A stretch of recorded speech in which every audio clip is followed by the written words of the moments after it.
शुभ प्रभात बच्चों। आज हम हिंदी की कक्षा में पाठ 15 पर्वतराज हिमालय के बारे में पढ़ेंगे। इस पाठ में हमें ये बताया गया कि हिमालय हमारे देश के उत्तर में स्थित है। यह संसार का सबसे ऊंचा पर्वत है। हिमालय से कई तरह की नदियां निकलती हैं।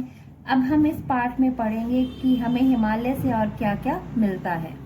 हिमालय पर्वत हमारे देश के उत्तर में स्थित है। यह पर्वत सिंधु और ब्रह्मपुत्र नदियों के बीच फैला है। सिंधु और ब्रह्मपुत्र नदियों के बीच में है ये। हिमालय भारत के बहुत बड़े क्षेत्र को घेरे हुए है। क्षेत्र मतलब एरिया, भारत के बहुत बड़े एरिया को इसने घेरा हुआ है। ये पर्वत संसार का सबसे ऊंचा है। ये दुनिया का सबसे ऊंचा पर्वत शिखर है। एवरेस्ट हिमालय का सबसे ऊंचा पर्वत शिखर है और एवरेस्ट जो है हिमालय की सबसे ऊंची चोटी है। संसार में एवरेस्ट से ऊंची पर्वत चोटी दूसरी नहीं है। हिमालय में और भी अनेक ऊंची ऊंची चोटियां हैं। ये सभी पूरे वर्ष बर्फ से ढकी रहती हैं। पूरे वर्ष मतलब पूरे साल। हिमालय शब्द दो शब्दों के मेल से बना है। इनमें पहला शब्द है हिम, जिसका अर्थ है बर्फ। दूसरा शब्द है आलय, जिसका अर्थ है घर। हिमालय को हमने दो शब्दों में बांटा है। पहला है हिम, हिम का मतलब है बर्फ, और दूसरा है आलय, आलय का मतलब है घर। इस प्रकार हिमालय का अर्थ हुआ बर्फ का घर। हिमालय सचमुच बर्फ का घर है। इसकी ऊंची ऊंची चोटियां सदैव बर्फ से ढकी रहती हैं। इस पर हमेशा जो है बर्फ ढकी रहती है।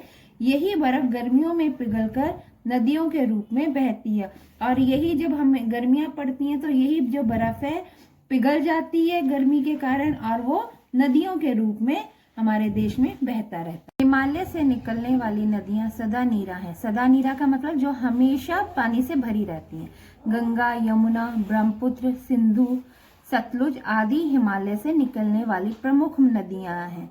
इन नदियों से हमें बहुत लाभ है।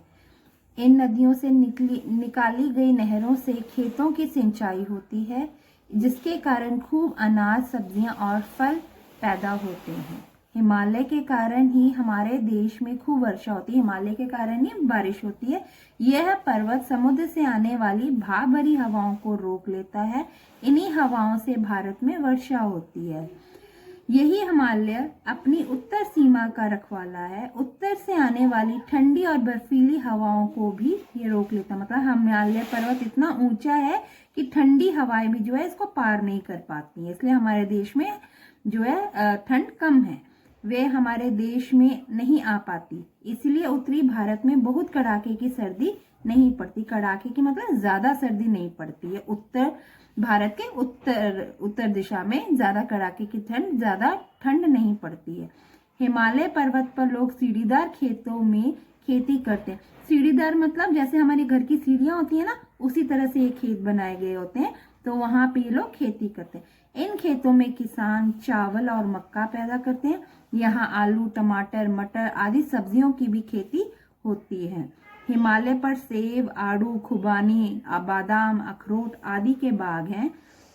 हिमालय का बहुत सा भाग वनों से ढका हुआ है। इसके ऊंचे भागों में देवदार और चीड़ के वन पाए जाते हैं। चीड़ और देवदार जो है एक वृक्ष के नाम है ये। इनमें अनेक वन्य प्राणी मतलब जो जंगल में रहते हैं ना जानवर, उनको कहते हैं। हाथी, बाघ, तेंदुआ, रीछ, हिरन आदि यहाँ के प्रमुख वन्य प्राणी हैं। कस्तूरी मृग, मृग का मतलब होता है हिरन, भी हिमालय में रहता है। हिमालय के वनों में तरह तरह की जड़ी बूटियां भी पाई जाती हैं। इसमें अनेक रोगों का इलाज किया जाता है। हिमालय में अनेक सुंदर घाटियां हैं। कश्मीर, कुल्लू और कांगड़ा की घाटियां बहुत प्रसिद्ध हैं। बच्चों, यहाँ पे आप लोग कई बार घूमने भी गए होंगे। पर्वतारोहण के लिए अनेक लोग हिमालय में जाते हैं। पर्वतारोहण का मतलब है जो पर्वत पर चढ़ने वाले लोग होते हैं। हिमालय की सबसे ऊंची चोटी एवरेस्ट पर सबसे पहले भारत के तेनसिंग पहुंचे थे। पता है, हिमालय पे जो सबसे पहले हमारी चढ़ा था वो भारत से थे और उनका नाम तेनसिंग था। हिमालय पर बद्रीनाथ, केदारनाथ, गंगोत्री, यमुनोत्री जैसे अनेक तीर्थ स्थान है। तीर्थ स्थान का मतलब होता है जहां हम भगवान के दर्शन करने के लिए जाते हैं। देश विदेश मतलब दूसरे देश से भी लोग से प्रतिवर्ष अनेक तीर्थयात्री यहाँ आते हैं, मतलब दूसरे देश से भी लोग यहाँ पे यात्रा करते हैं। हिमालय हमारे देश का गौरव है। अनेक कवियों ने हिमालय का मनभावन वर्णन किया है। मनभावन मतलब अच्छा वर्णन, सुंदर वर्णन। उच्च हिमालय पर्वतराज खड़ा पहनकर हिम का ताज, ऊंचा मस्तक रख दिन रात आसमान से करता बात। उच्च हिमालय पर्वतराज मतलब हमारा जो हिमालय पर्वतराज है वो बहुत ही ऊंचा है और उसने सिर पर अपने हिम मतलब बर्फ का जो है ताज पहना हुआ, मुकुट पहना हुआ है। ऊंचा मस्तक रख दिन रात, ऊंचा मस्तक मतलब अपना सिर वो हमेशा ऊंचा रखता है और आसमान से बातें करता है।